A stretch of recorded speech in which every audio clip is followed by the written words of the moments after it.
In addition to Mars, the scientific community is investigating other planets within the solar system. Mercury and Venus, due to their extremely hot climates, have been ruled out. Uranus, Neptune, and Pluto, due to their extremely cold climates, are not worthy of consideration either.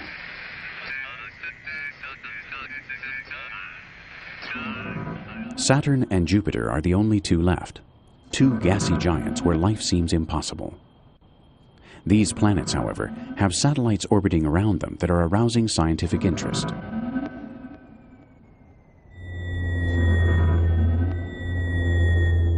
In the case of Jupiter, the moons Io and Europa, two satellites which, thanks to the energy of the planet they orbit, are much hotter than what was expected, given their great distance from the Sun.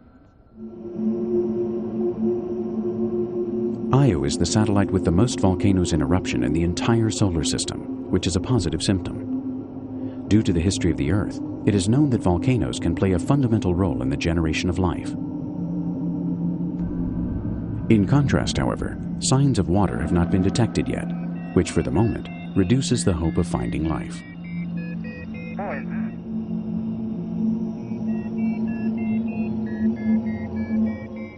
Europa seems to be a more gifted contender. Its frozen surface may shelter an enormous ocean below with organic molecules.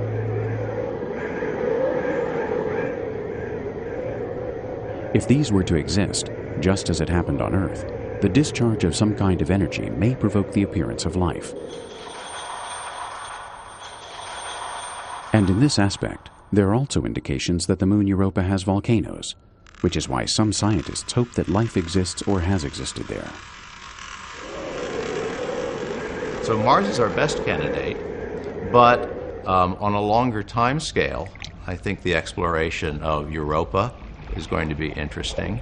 There's every reason to believe there is a long-standing water body, an ocean, if you will, on Europa, and that could have incubated life.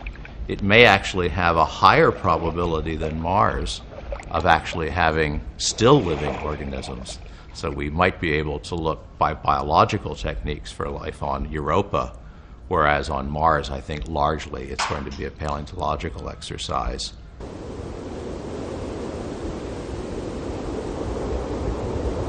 In the orbit around Saturn, there is a satellite called Titan, which, with a diameter less than half the size of the Earth, is very similar to our planet in other aspects.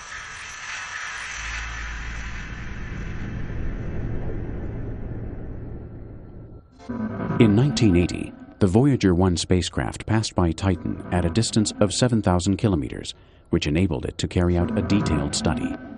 The images show a disturbing orange atmosphere with a touch of blue on the horizon, mainly made up of methane.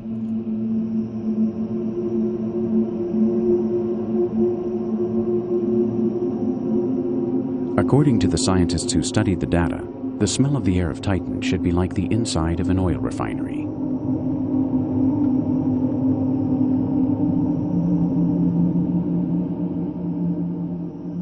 Methane is the star gas of this satellite. It is suspected that it may exist in three states: solid, liquid, and gas. So perhaps there are giant oceans of methane with polar ice caps made up of this compound. It is also possible that there is an evaporation cycle and methane rain is produced.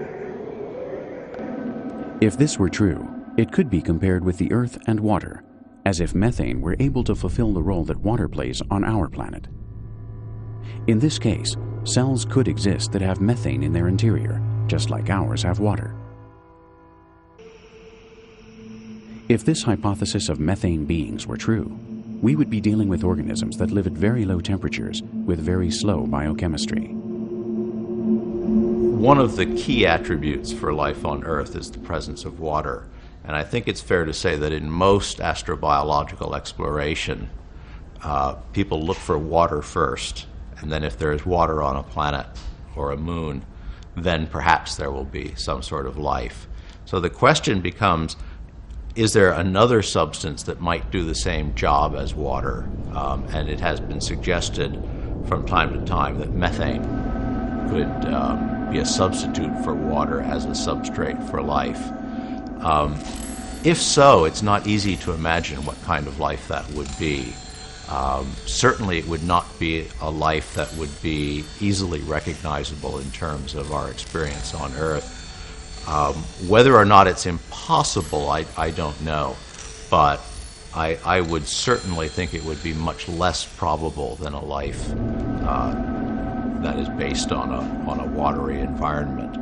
And so in that regard, when we think about a place like Titan, well, perhaps Titan could have given rise to life. It certainly has given rise to complex organic molecules. But in the absence of water, I think the probability that life would have emerged from that chemistry is much, much lower. In 1998, the Cassini spacecraft was sent into space with Saturn as its destination. One of its missions is to study Titan, thanks to its atmospheric probe, which will descend down onto Titan's surface.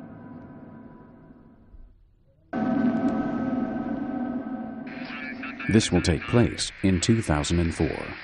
Starting then, perhaps the mystery of the methane satellite can be deciphered.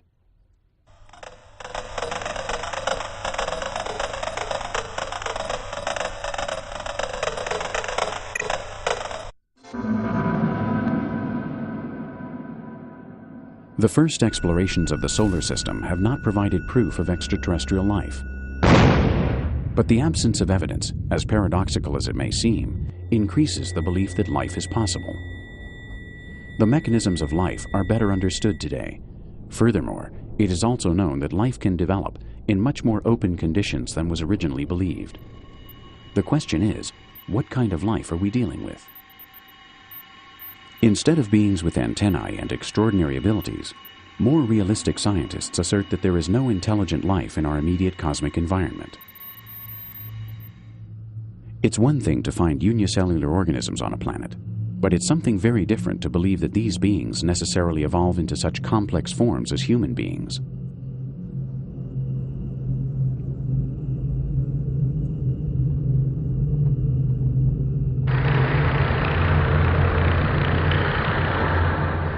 If Earth is the point of reference, the data is devastating. Of the millions of species that have prospered here, only one has been able to develop technological intelligence. We can then say, well, what are the conditions that might favor intelligent life? And certainly one is environmental. You certainly need an environment that's capable of sustaining the biology of a large organism. And on our planet, that only became possible when oxygen rose to high concentrations in the atmosphere. And then second, one can ask what kind of lifestyles would facilitate the origin of intelligence. And there, certainly predation is important.